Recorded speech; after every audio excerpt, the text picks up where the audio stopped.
And you know what? If you're as sick as I am, if you're as tired as I am of the Trump Biden coverage in the media that seems to galvanize the world, depending on which side of the aisle you are, I don't know what to tell you. Anyways, ladies and gentlemen, this is Stuart Brisgell. To my left, I am David Solomon. This is a podcast called The Rent Network, and we're bringing you uncensored, unfiltered, live, unedited conversations on a wide range of topics. This podcast is dedicated to giving you the platform to express your opinions, share your thoughts, experiences, ideas, and hear from a variety of perspectives and honest opinions. Join us today as we dive into talking about the stupid media and its coverage. And along with it, other times we talk about news, pop culture, politics, and by God, so much more. Today, proof of the absurdity of modern life, the discussions about the deeper issues affecting our society. Ladies and gentlemen, we at the Rent Network have you covered. Sit back, relax, enjoy. So, Stuart, I started by saying that, the media has seemingly, depending on which side of the aisle you are on, one, maybe two topics to talk about in the news, because God forbid, and I mean God forbid, we should talk about something more important. But no, Trump being indicted galvanizes the news regardless of where you are in the world. Here in Canada, I woke up this morning to the radio to hearing about Trump's indictment and more charges being laid to Trump. I was looking at other publications, same thing.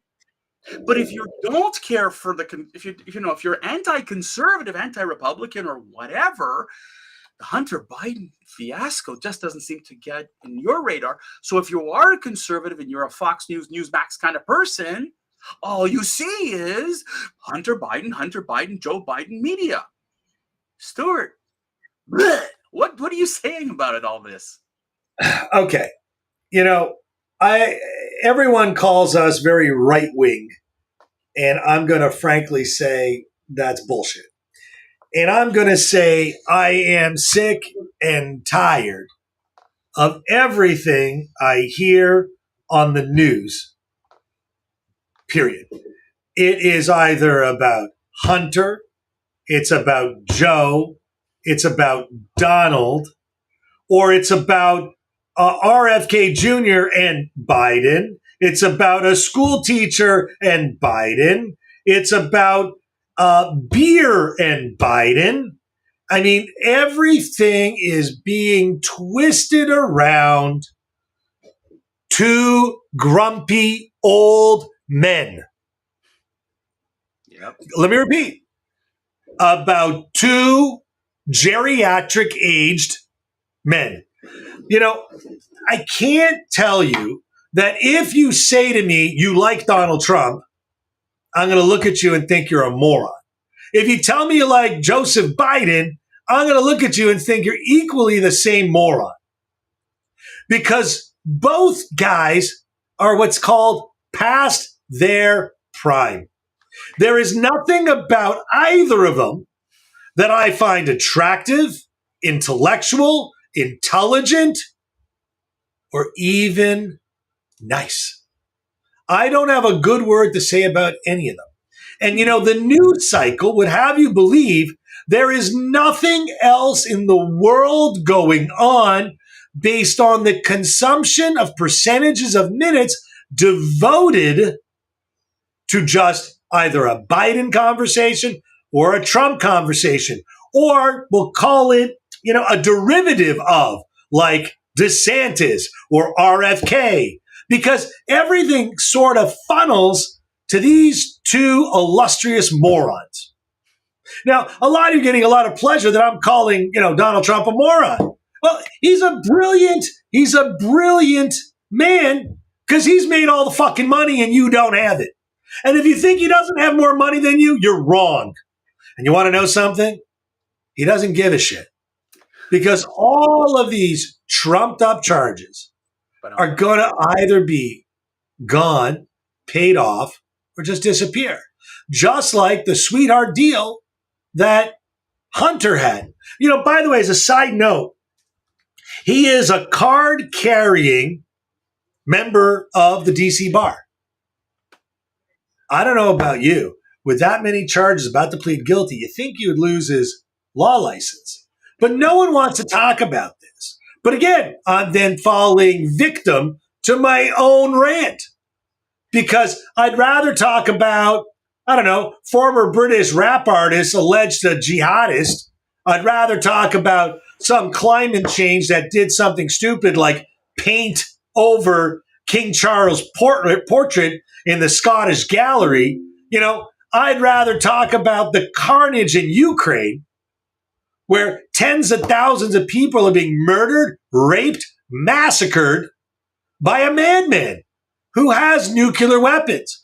Or how about North Korea exhibiting romantic celebrations of him riding a horse? Like, really, there are so many more things to talk about other than Donald and Joseph. So I urge all of you to turn your TVs off, turn your news stations off, cancel your subscriptions, and show your distaste towards the amount of minutes devoted to editorial political hack nonsense. Because personally, I've had enough. I wear the t-shirt that's got that streetwear, make money, not friends. I wish I wore it today because frankly, everything else is just wasted air. Stuart, I applaud you and I thank you for this because I'm going to tell you, I've been looking at other publications, and right now on my screen, I've got The Guardian, British publication. First headline, Donald Trump, lawyer says evidence against ex-president overwhelming in Mar-a-Lago case. This is the most important news story? Really? And I'll show you how cockeyed the press is. Because, again, there's another article on this one talking about Mitch McConnell, who should step down as Senate Minority Leader, because one GOP senator says he should step down as minority. I mean, this is UK news. I'm not even looking at US news. UK news. You're telling me there's nothing in the UK? Inflation, crime, immigration, all these things are not happening. What the media has been very good at is trying to go after what you, the viewer, you, the listener, wants to hear and how they want to manipulate you to go and abide by their ideology. And a good example is what's happening in Israel. The judicial reform that happened in Israel, there's legislation was passed. And of course, Wolf Blitzer interviews Benjamin Netanyahu, by the way, this week, and cuts him off at every pass. And Netanyahu basically said to him, and he's done this with other reporters, let me answer the goddamn question. Stop talking over me. If you want to talk, you talk. But if you're asking me a question, let me answer.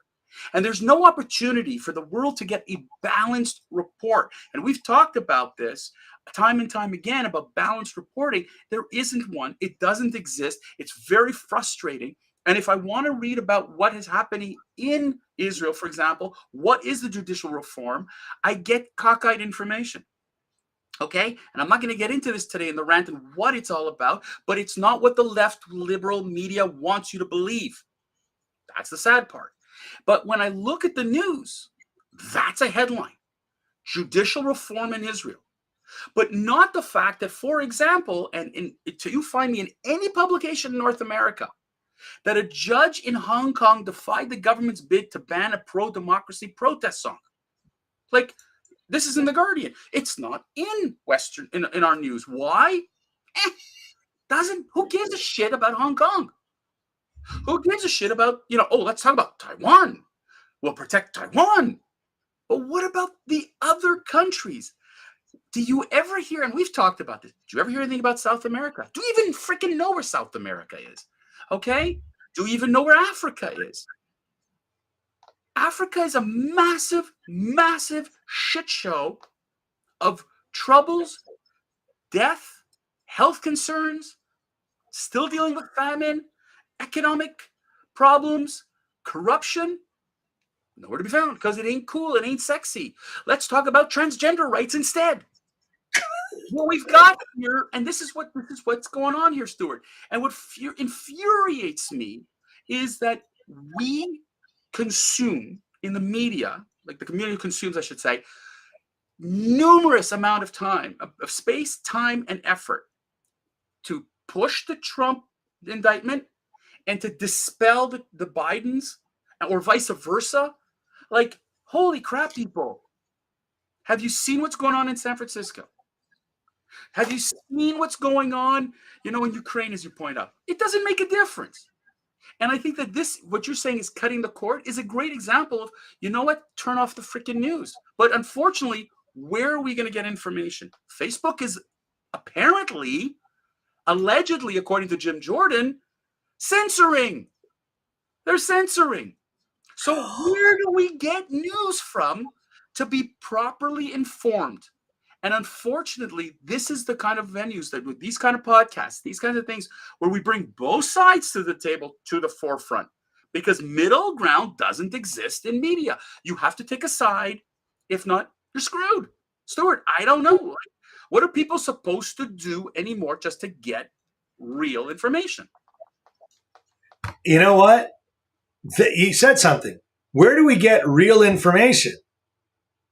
From none of the networks that you mentioned. Zero. Yep. Not a single one actually has a legitimate news source and doesn't have a legitimate news network. They have what's called media networks. And that's the problem.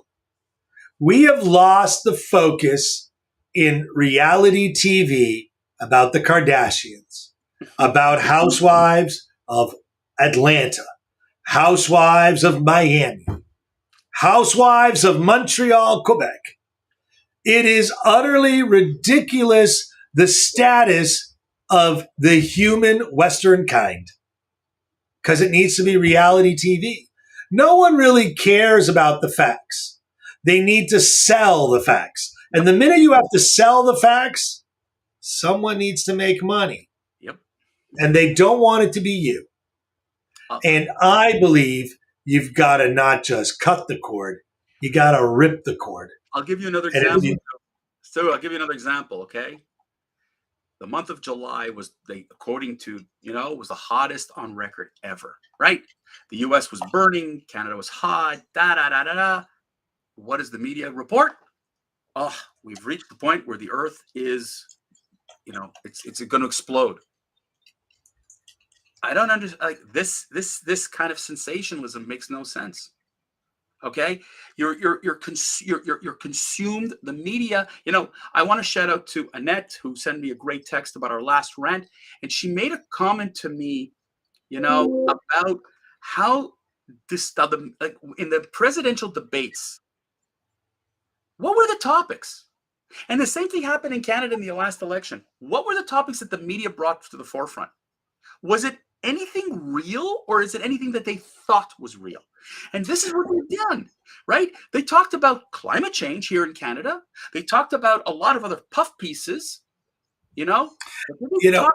Sorry, Stuart, let me just, did they talk about, economy, crime? Oh, that's fascinating. I want to start tabling two concepts that I think I'm going to try and rant while David's taking his time to relax and enjoy. He promises to be around. I want to talk about accountability of all our politicians on how they enter politics with $500,000 in their bank and exit with $100 million. I don't know anybody like that. Two, I want to deal about all elected people that make pledges and promises, and that if they don't account for their promises in the first half term of their election, it should be a vote of non-confidence, and they should resign and not be able to run again. Amen. I think that if we don't have checks and balances on politicians, and if we don't have laws that are evenly distributed to every citizen, no matter where you are, Canada or the U.S., I think that's a problem. David, wrap up last 10 seconds. Say goodbye. Love you guys. I'll probably try to sneak in sometime in the next 2 weeks, but Stuart is going to be flying solo for a little bit. Hope you enjoyed this conversation. As I mentioned, send us your remarks. We love to hear from you. Please, we love your support. Thank you so much. We're here every Monday, Wednesday, Friday, noon Eastern. We're all over social media. We're all over the podcast world. Website's up. Please check us out. We want to hear what you want to talk about. Tell us the topics that matter to you. Until I see you again next time, ladies and gentlemen, have yourself a wonderful weekend. Stuart, you're on your own. Have a great one, everyone. Cheers.